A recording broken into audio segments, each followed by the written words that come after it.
Right now I am on the battlefield of Antietam, and in the past few episodes we've been talking about the fighting that took place here on September 17th of 1862.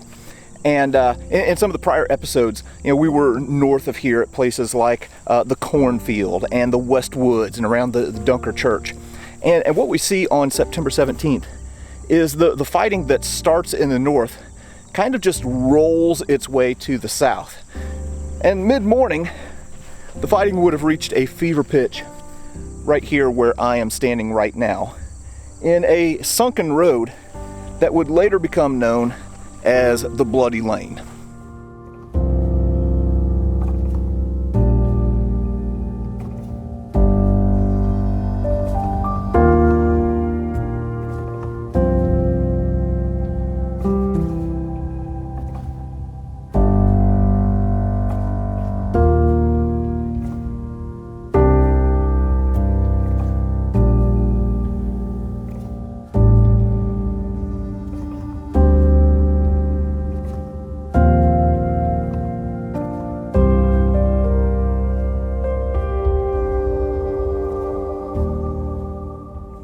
All right, well, right now I am standing at the place, as I mentioned, that is now known as the Bloody Lane. In 1862, off there in the distance would be the Hagerstown Road, which ran north-south, and there was a sunken road that kicked off to the east from this sunken road. Well, back here, kind of where this orchard is, would have been the Piper farm. And as the battle was kind of making its way to the south, so right now, from this direction, I'm kind of facing to the west. As the battle was making its way down to this area, D.H. Hill, who was a division commander, who was detached from Jackson's command and was with Longstreet, sent up 2 brigades right here. So off in the distance, right here in this area, would have been a brigade under Rhodes. This would have been made up of regiments from Alabama. And then right here, there's going to be a little bend that we'll look at later. Right here would have been a brigade under George B. Anderson of North Carolina regiments. And the onslaught that they were about to face was going to be the stuff of legend here at Antietam. All right, so here's the deal. Antietam is a big story, and I can't tell all of it. So just like in some of the prior episodes, we're going to kind of split the story of the Bloody Lane up into a few different parts. I'm going to be talking about things from more of the Confederate perspective. And we also have Chris Mowry from Vlogging Through History, who knows way more about this stuff than I do. And he's going to be talking about things from the Union perspective. So once you are done with this episode, you can go over to his channel, and I'll link it in the description. And you can kind of see the same action at Antietam from 2 different angles. Well, I started off this video way over there, and I've moved west right over here to the western part of the sunken road. So right through here, again, running north-south is the Hagerstown Road.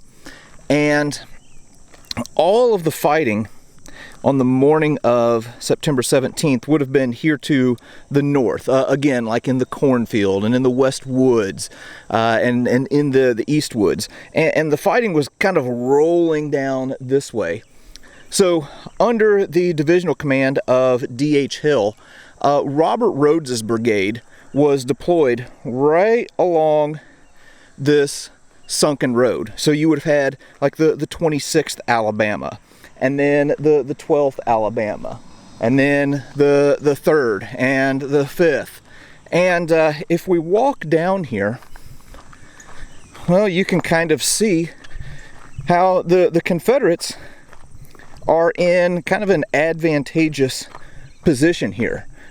You can get troops down low where they can be protected from any enemy fire. So you would have had a a Union division under the command of a guy named French, who would have been coming from the north here.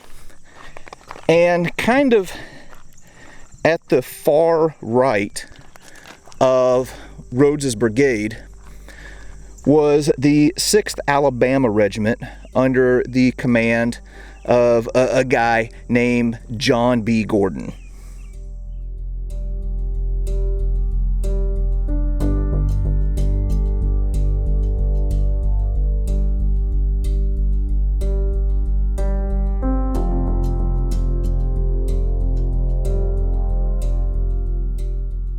So right now I'm in the area of the sunken lane where it kind of takes a little bit of a bend as it continues to the west.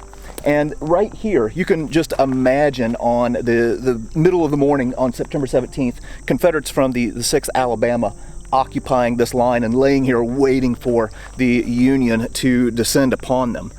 And like I said, in command of the 6th Alabama was John B. Gordon. This was arguably the best regimental commander in all of the Army of Northern Virginia.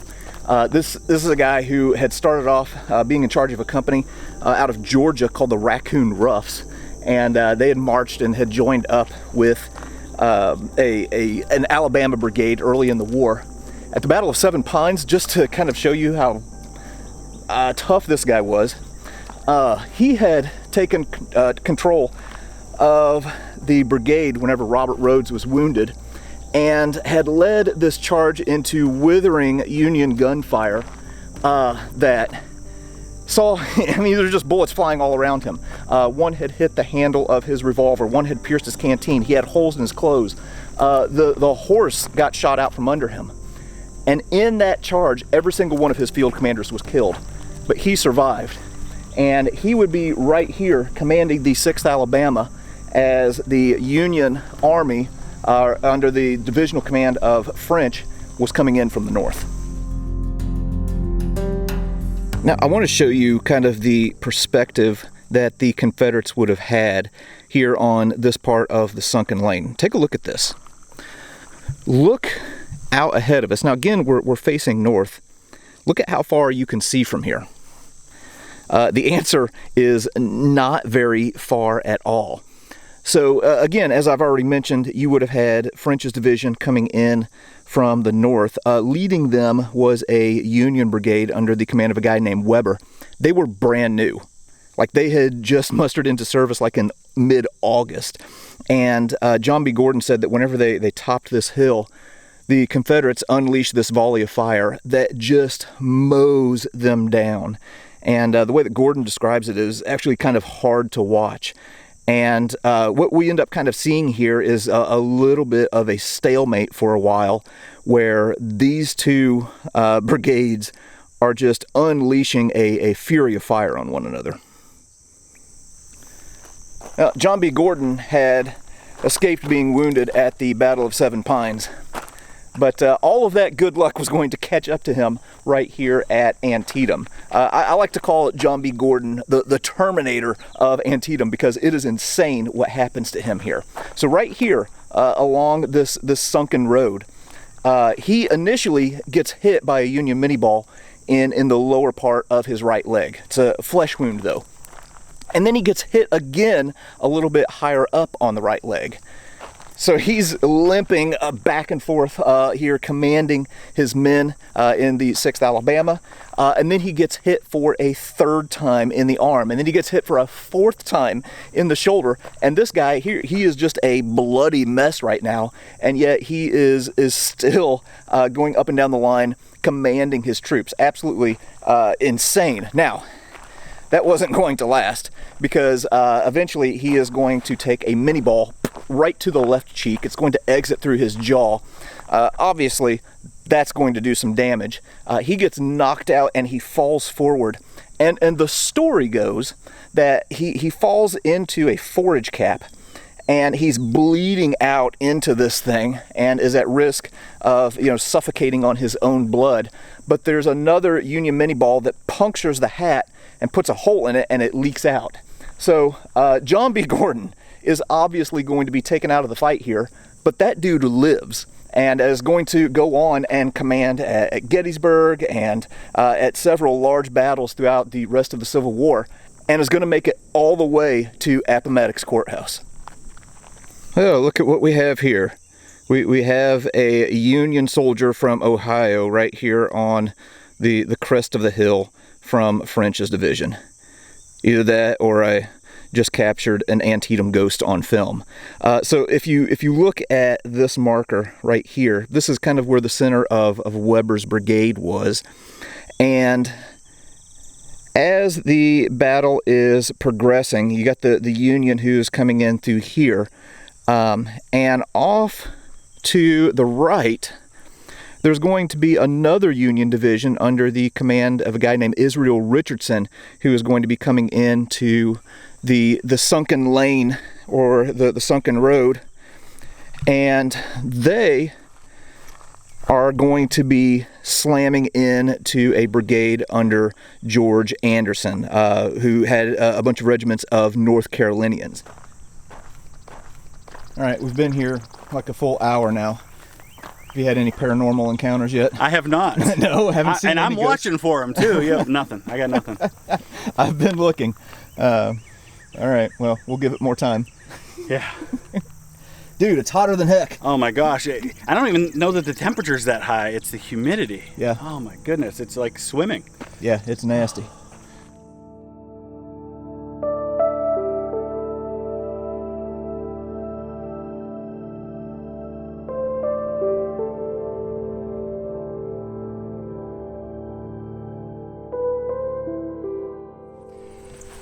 I've moved over now to the western part of the sunken road here, and just around that bend over there, again, that's where the 6th Alabama would have been positioned here on September 17th.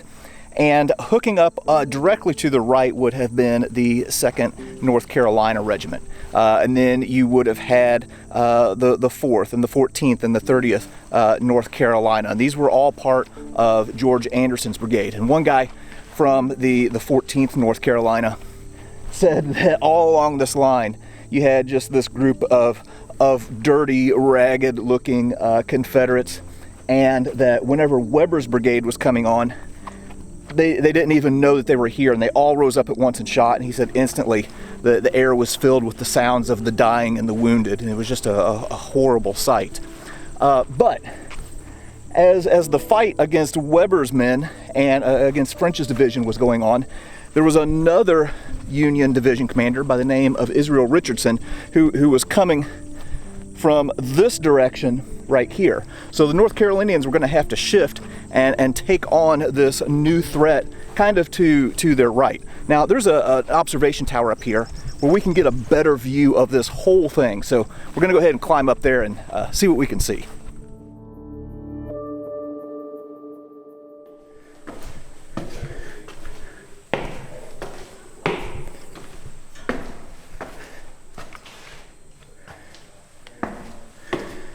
Oh boy, I can tell you what, we're getting ourselves a good leg workout today in this oppressive heat and humidity.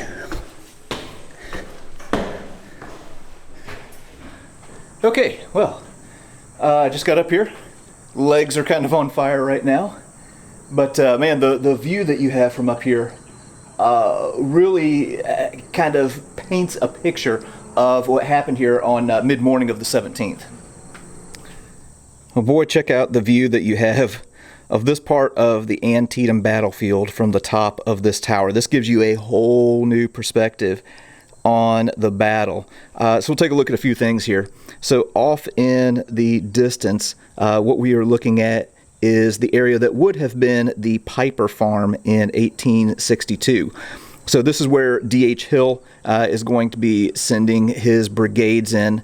So they would start right here, and then they would work their way right up here to the sunken road. Another interesting story, D.H. Hill in the middle of this battle is going to have a horse shot out from under him. There was an artillery shell that came in and took out all 4 legs of the horse. Just absolutely awful. Again, here is the sunken road. Off here in the distance, this would have been the Mumma farm. So all of the soldiers from both sides of the battle would have seen like fire and smoke rising up from the Mumma farm. It was burned by Confederate troops. The only building that was intentionally burned during the battle, but they burned it to deny Union sharpshooters like a hiding place. And then off in the distance there, you can see where the fence kind of curls around. Well, that's where Rhodes's Alabama troops would have been. And then right there around where that little clump of trees stands is where the angle of the sunken road would have been. And then right here, you would have had George Anderson's North Carolinians. So again, we've talked about French's division coming in. They would have entered from the north right here and slammed into or not slammed into him, but come up against the Alabama regiments. And then reinforcing French on French's left would have been the division under Israel Richardson. So that would have had the Irish Brigade in it. So they would have come in from this direction right here and would have come up against Anderson's North Carolinians.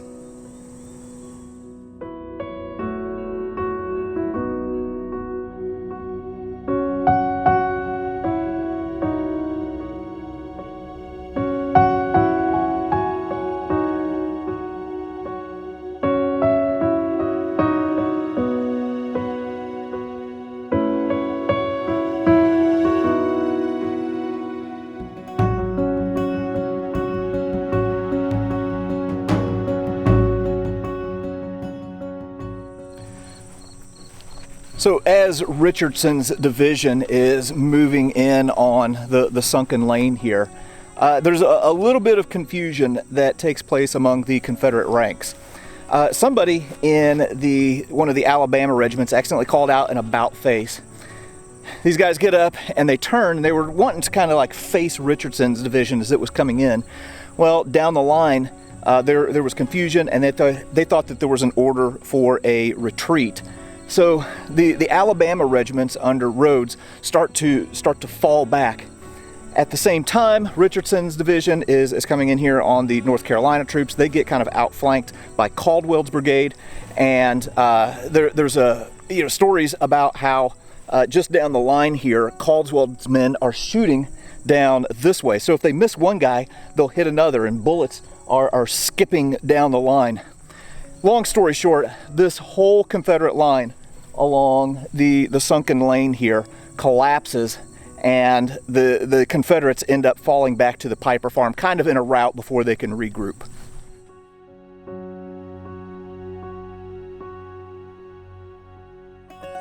I have one more spot here along the Bloody Lane that I want to show, and that's at this spot right here. This upturned cannon is a marker that denotes the death of Brigadier General George Anderson. So again, he was the commander of the brigade of North Carolinians here, and he actually didn't die right here. It was about 235 yards this way on the Piper Farm. What had happened was Anderson had gone back to converse with the divisional commander, D.H. Hill, and as he was completing that meeting, he was struck in the foot with a Union minie ball, and it ended up being a mortal wound. He lived for about another month. They had to amputate his leg, and then he died in mid-October of 1862. And tragically,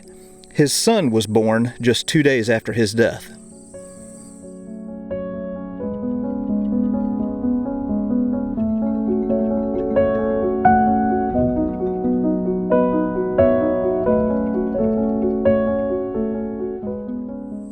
It's kind of funny to think about how life in general and war in particular works.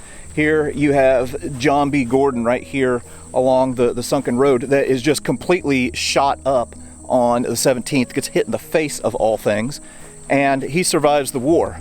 And yet George Anderson just gets hit in the foot, and because of that, would never be able to see his son. Just kind of a strange thing to think about here.